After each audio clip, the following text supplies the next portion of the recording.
নমস্কাৰ। শিক্ষক এজন হ'ল এডাল মমবাতিৰ দৰে, যি নিজে জ্বলি আনক জ্ঞানৰ পোহৰ বিতৰণ কৰে। গতিকে শিক্ষক হ'বৰ কাৰণে বৰ্তমান সময়ত আমি কেনেদৰে নিজক প্ৰস্তুতি চলাব লাগিব। আপোনালোকে নিশ্চয় জানে, সময়ৰ লগে লগে শিক্ষকৰ যোগ্যতা কিছু পৰিমাণে নিৰূপণৰ ক্ষেত্ৰতো নতুন আপডেট আহিছে।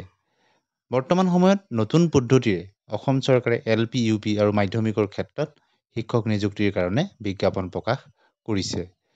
গতিকে যিসকলে ভৱিষ্যতে নিজকে এজন শিক্ষক হিচাপে গঢ় দিব বিচাৰিছে, তেওঁলোকৰ কাৰণে কেইটামান কথা আজি আলোচনা কৰিম।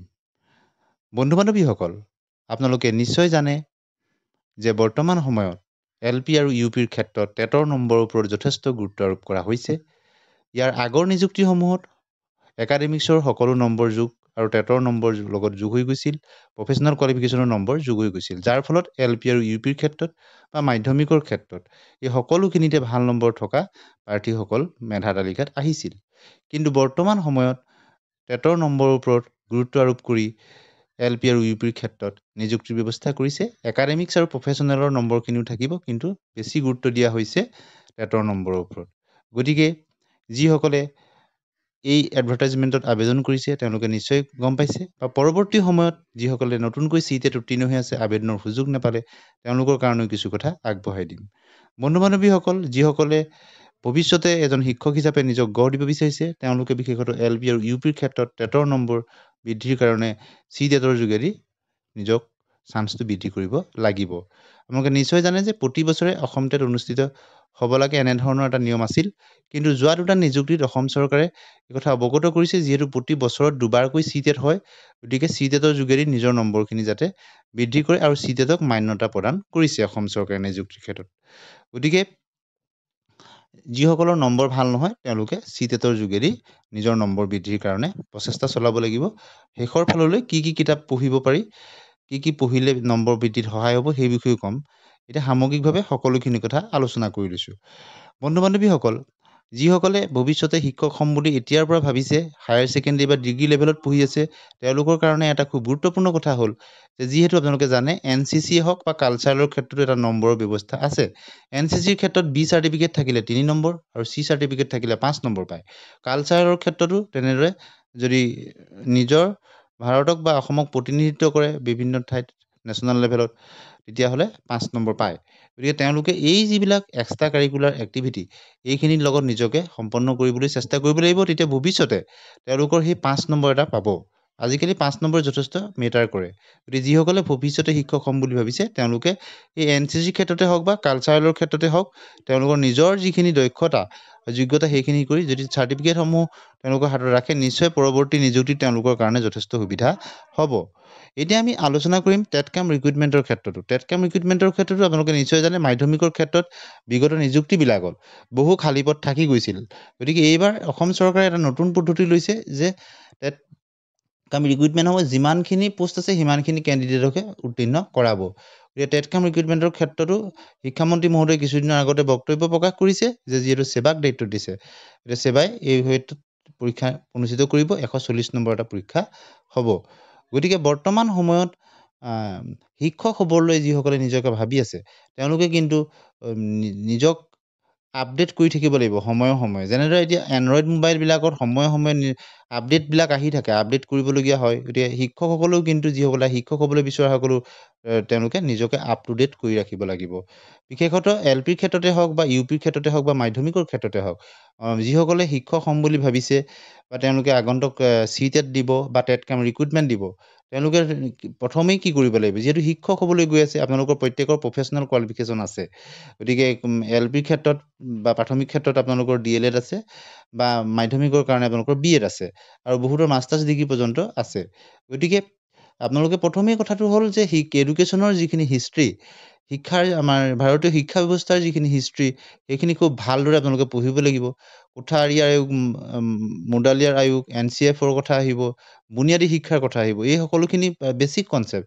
ইয়াৰ উপৰিও বিভিন্ন ধৰণৰ শিক্ষাৰ নীতি কিছুমান আছে, প্ৰিন্সিপলছ কিছুমান আছে, স্কোপছ আছে। এইখিনি কথা আপুনি ভালদৰে পঢ়ি কনচেপ্টবিলাক আপুনি ক্লিয়াৰ কৰি ৰাখিব লাগিব। আৰু লগতে শিক্ষানীতিৰ কথা আহিব 1986-ৰ পৰা শিক্ষানীতি, আৰু বৰ্তমানৰ শিক্ষানীতি বা শিক্ষানীতি 1968-ৰ পৰা কেনেদৰে আৰম্ভ হৈছিলে, সেই গোটেই জাৰ্ণিটো আপুনি ভালদৰে কনচেপ্ট ক্লিয়াৰ হ'ব লাগিব। তেতিয়া আপোনাৰ হিষ্ট্ৰী পাৰ্টৰ কুৱেশ্যনখিনি আপোনাৰ সুবিধা হ'ব। আৰু লগতে পেডাগজিৰ ক্ষেত্ৰত আপোনালোকে বহুতো সমস্যা দেখা পোৱা যায়। গতিকে যিসকলে পেডাগজিৰ ক্ষেত্ৰত দুৰ্বলতা আছে, তেওঁলোকে নিজক কেনেকৈ প্ৰস্তুতি চলাব। গতিকে পেডাগজিৰ কাৰণে আপোনালোকে ক্লাছ 11-ৰ পৰা 11 and 12-ৰ এডুকেশ্যন কিতাপখন আপোনালোকে কিনি ল'ব, বা ৰেফাৰেঞ্চ বুক এখন হ'লেও কিনি ল'ব। তাত আপোনালোকে খুব চিম্পুলকৈ ডেফিনিশ্যনছবিলাক আছে, এডুকেশ্যনৰ ডেফিনিশ্যন আছে, স্কোপছবিলাক আছে, আৰু থিয়ৰীবিলাক আছে, এডুকেশ্যন ৰিলেটেড থিয়ৰীবিলাক খুব ভালদৰে আছে, য'ত আপোনাৰ আছামিজ মিডিয়ামতো পাই যাব। গতিকে কনচেপ্টবিলাক ক্লিয়াৰ হ'ব তেতিয়া আপোনালোকৰ। আৰু তাৰপিছত যদি আপোনালোকে এডুকেশ্যনত মেজৰৰ কিতাপখিনি সংগ্ৰহ কৰে লেভেল ওপৰত যাবৰ কাৰণে, তেন্তে হ'লে ডিগ্ৰী লেভেলৰ এডুকেশ্যনৰ যিখিনি কিতাপ বা ৰেফাৰেঞ্চ বুক আপোনালোকে কিনি ল'ব। নহ'লে আপোনালোকে কৃষ্ণকান্ত সন্দিকৈ অপেন ষ্টেট ইউনিভাৰ্চিটিৰ যিখিনি আপোনাৰ PDF কিছুমান পাই যাব এডুকেশ্যনৰ, আপোনালোকে তাত ৱেবছাইটত গৈ ফ্ৰী PDF কিছুমান আপোনালোকে ডাউনলোড কৰি ল'ব পাৰিব। গতিকে যিসকলে ভৱিষ্যতে নিজক বৃদ্ধি কৰিম বুলি ভাবিছে, নিজৰ নম্বৰ বা নিজক আপডেট কৰি ৰাখিম বুলি ভাবিছে, তেওঁলোকৰ কাৰণে এটা খুব ভাল কৌশল। আৰু ইয়াৰ উপৰিও বহুতে NIS-ৰ আণ্ডাৰত DLED কৰিছিল, বা SCRT অধীনত DLED কৰিছে, বা অথবা বহুতে BEd কৰিছে ৰেগুলাৰ আমলত। গতিকে সেই BEdৰ কিতাপখিনি আপোনালোকে পঢ়া শুনাটো কৰি থাকিব, তাতো যথেষ্টখিনি কথা আপ টু ডেট আছে। আৰু এতিয়া নতুনকৈ পঢ়িবলগীয়া কথা কি আছে তাত? নতুনকৈ এতিয়া আপোনালোকে তাত সংযোজন কৰিব লাগিব নতুন শিক্ষানীতি। নতুন শিক্ষানীতিটোত বহুতখিনি পৰিৱৰ্তন হৈছে। গোটেই কনচেপ্টটো 1+1+1 যিটো আছিলে সেইটো সলনি হৈ গৈছে। গতিকে সেই ছিষ্টেমৰ পৰা নতুন এটা পদ্ধতি লৈ আহিছে। গতিকে নতুন পদ্ধতিত আপোনালোকে নিশ্চয় গম পালে যে নতুন পদ্ধতিত সেই 1+1টো উঠি গ'ল, নতুন এটা পদ্ধতিৰ মতে আহিছে, যিটো সামগ্ৰিক বা হলিষ্টিক ডেভেলপমেণ্টৰ কথা কোৱা হৈছে। গতিকে আপোনালোকে নতুন শিক্ষানীতিৰ ওপৰত যথেষ্টখিনি কুৱেশ্যন আহিব, আৰু সেইখিনি কথা আপডেট কৰি ৰাখিব লাগিব। আৰু শিক্ষকৰ ভূমিকাও কিন্তু বৰ্তমান সময়ত সলনি হৈ গৈছে। গতিকে আপোনালোকে নিশ্চয় দেখিছে, যিসকলে শিক্ষকতা কৰি আছে তেওঁলোকৰ ক্ষেত্ৰতো, এটেণ্ডেঞ্চৰ ক্ষেত্ৰতে হওক, আপোনালোকে বিভিন্ন ধৰণৰ এপছৰ যোগেদি নিজৰ এটেণ্ডেঞ্চ দিবলগীয়া হৈছে, বা অন্যান্য কামখিনি আজিকালি ডিজিটেলি কিছুমান কাম কৰিবলগীয়া হৈছে। স্মাৰ্ট ক্লাছৰুমৰ কথা আহি গৈছে। এইখিনি ক্ষেত্ৰত আপুনি আপ টু ডেট হ'ব লাগিব। ইয়াৰ আগতো নতুন শিক্ষানীতিৰ কাৰণে বিভিন্ন ট্ৰেইনিং কিছুমানো দিয়া হৈছে শিক্ষকসকলক, আৰু কেনেদৰে ছাত্ৰ ছাত্ৰীৰ বিশেষত কেৰিয়াৰটো গঢ় দিয়াৰ ক্ষেত্ৰত কেনেদৰে নিজক শিক্ষকজনে এটা গুৰুত্বপূৰ্ণ ভূমিকা গ্ৰহণ কৰিব, সেই বিষয়েও শিক্ষকসকলক কিন্তু প্ৰশিক্ষিত কৰা হৈছে। এতিয়া অনাগত দিনত যিসকল শিক্ষক হ'বলৈ গৈ আছে, তেওঁলোকে কিন্তু নিজক আপ টু ডেট কৰি ৰাখিব লাগিব। ষ্টেটিক্স হৈ থাকিলে নহ'ব, স্থিৰ হৈ থাকিলে নহ'ব।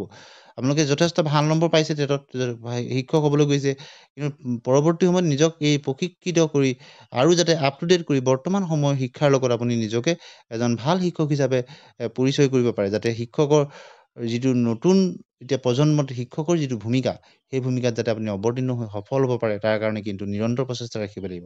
জ্ঞানৰ যিটো ভোগ আপোনাৰ থাকিব লাগিব, নতুনকৈ আপ টু ডেট কৰি নিজকে পৰিৱৰ্তিত শিক্ষা ব্যৱস্থাত আগবঢ়াই নিবলৈ চেষ্টা কৰিব লাগিব। তাৰ কাৰণে পঢ়া শুনাখিনি কৰি থাকিব লাগিব। আৰু বিশেষত বৰ্তমান সময়ত যিটো নতুন শিক্ষানীতি, এই নতুন শিক্ষানীতিৰ জৰিয়তে ছাত্ৰ ছাত্ৰীসকলৰ মাজত যিটো চইচ বেছ ক্ৰেডিট ছিষ্টেম বুলি কৈছে, এতিয়া আৰ্টছ, ছায়েন্স আৰু কমাৰ্চ বুলি কোনো ষ্ট্ৰীমৰ কথা নাই। তাত চইচ বেছ ক্ৰেডিট ছিষ্টেমত বিভিন্ন ধৰণৰ বিষয় ল'ব পৰা পদ্ধতি আহিছে, আৰু বহুখিনি সংস্কাৰ হৈছে শিক্ষাৰ ক্ষেত্ৰত, আপোনালোকে নিশ্চয় জানে। গতিকে সেইখিনি বিষয়ত আপুনি আপ টু ডেট হ'ব লাগিব। আৰু শিক্ষাৰ ক্ষেত্ৰতো যিবিলাক পৌৰাণিক যিবিলাক TLM টিচিং লাৰ্ণিং মেটেৰিয়েল, তাৰ সলনি ডিজিটেল কিছুমান মেটেৰিয়েল ব্যৱহাৰ কৰিব পৰা হৈছে।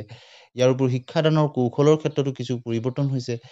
আপোনালোকে খেলা ধূলাৰ মাজেৰে যিটো শিক্ষা, সেই তাত গুৰুত্ব দিয়া হৈছে। লগতে বিশেষত ভকেশ্যনেল যিটো এডুকেশ্যন, কাৰিকৰী শিক্ষাৰ ক্ষেত্ৰত যথেষ্ট গুৰুত্বপূৰ্ণ ভূমিকা শিক্ষক এজনে ল'ব লাগিব, যাতে এটা জেনেৰেল ডিগ্ৰী এটা বা জেনেৰেল কোৱালিফিকেশ্যন এটা লৈ যাতে ঘৰত বহি থাকিব নালাগে। পৰৱৰ্তী সময়ত যাতে স্কুলতেই সেই ভকেশ্যনেল কোৰ্চবিলাকৰ শিক্ষা লৈ নিজকে এজন প্ৰতিষ্ঠিত নাগৰিক হিচাপে গঢ় দিব পাৰে, সেই ক্ষেত্ৰতো শিক্ষকৰ ভূমিকা যথেষ্ট আছে। গতিকে নিজকে সফল কৰি তুলিবৰ কাৰণে, এজন শিক্ষক হ'বৰ কাৰণে প্ৰতিযোগিতা যথেষ্ট বেছি আছে। গতিকে এই সময়ত আপ টু ডেট হৈ থাকিব লাগিব। তাৰ কাৰণে যি নতুন শিক্ষানীতি আহিছে, তাক লৈ আপোনালোকে যথেষ্টখিনি পঢ়া শুনা কৰিব লাগিব। আৰু পেডাগজি পাৰ্টখিনি তেতিয়া আপোনালোকৰ কনচেপ্ট ক্লিয়াৰ হৈ যাব। আৰু লগতে অসমৰ যিখিনি কথা অসমৰ আছাম এণ্ড পিপুলক লৈ আছে বহুতখিনি কথা। আছাম এণ্ড পিপুলৰ কাৰণেও আপোনালোকে অসমৰ যিখিনি বিগত 4-5 বছৰৰ যিখিনি জেনেৰেল নলেজ সেইখিনি আপোনালোকে চাব। কাৰেণ্ট এফেয়াৰ্ছখিনি এবছৰমানৰ চাব, তেতিয়া আপোনালোকৰ কনচেপ্টখিনি ক্লিয়াৰ হ'ব। আৰু এতিয়া যথেষ্টখিনি ভাল কিতাপ পোৱা যায় আছাম এণ্ড পিপুলৰ কাৰণে। আপোনালোকৰ আছাম ইয়াৰ বুক পঢ়িব পাৰে। ইয়াৰোপৰি বিভিন্ন ধৰণৰ আজিকালি অনলাইন মেটেৰিয়েলো পাই যায়, সেইখিনি আপোনালোকে চাই আপ টু ডেট হৈ থাকিব। আৰু পেডাগজিৰ কাৰণে কিখিনি পঢ়িব লাগিব আপোনালোকক ক'লোঁ। CTET-ৰ ক্ষেত্ৰতে হওক বা টেটকেম ৰিক্ৰুইটমেণ্টৰ ক্ষেত্ৰতে নিজৰ চান্সটো বৃদ্ধি কৰিবৰ কাৰণে কিন্তু আপুনি নিৰন্তৰ প্ৰচেষ্টা হাতত ৰাখিব লাগিব। আপুনি ভাবি থাকিলে নহ'ব যে আপুনি 100ৰ ওপৰত আপোনাৰ নম্বৰ আছে, আপুনি চাকৰি এটা পাবই। তাতকৈ বেছি যাতে আৰু পৰৱৰ্তী ক্ষেত্ৰত যদি আপোনাৰ বয়স আছে, তাতকৈ অলপ কিছু বৃদ্ধি কৰি যাতে নিজৰ সুযোগটো বৃদ্ধি কৰিব পাৰে, তাৰ কাৰণে কিন্তু আপুনি নিৰন্তৰ প্ৰচেষ্টা চলাই থাকিব লাগিব। পঢ়া শুনাখিনি কৰি নিজকে আপ টু ডেট কৰি ৰাখিব লাগিব। তেতিয়া আপোনাৰ পৰৱৰ্তী সময়ত যেতিয়া আপুনি নিজকে শিক্ষক হিচাপে নিযুক্তি পাব, তেতিয়া আপুনি যথেষ্ট এই কথাখিনি আপোনাৰ কামত দিব। কিয়নো বৰ্তমান যি শিক্ষা ব্যৱস্থাৰ কিন্তু আমূল পৰিৱৰ্তনৰ দিশে আগবাঢ়িছে। আৰু নতুন শিক্ষানীতি বলবৎ ইতিমধ্যে হৈছে আৰু বহুখিনি আছে। গতিকে আপোনালোকে যেতিয়া নিজকে সেই শিক্ষক হিচাপে যেতিয়া নিযুক্তি পাব বা পাবলৈ গৈ আছে, তাৰ ক্ষেত্ৰত আপোনাৰ যিখিনি এতিয়া কৰণীয় সেইখিনি আপোনালোকে কৰি যাওক। আৰু এই ক্ষেত্ৰত কেৰিয়াৰ সম্পৰ্কীয় যদি ভৱিষ্যতলৈ আপোনালোকে বিচাৰে, কেৰিয়াৰ সম্পৰ্কীয় কিছু তথ্য আপোনালোকলৈ প্ৰতি সপ্তাহত অন্ততঃ এটা হ'লেও দিবলৈ চেষ্টা কৰিম। আপোনালোকে আপোনালোকৰ মতামত কমেণ্ট ছেকশ্যনত ভৰপূৰভাৱে জনাবলৈ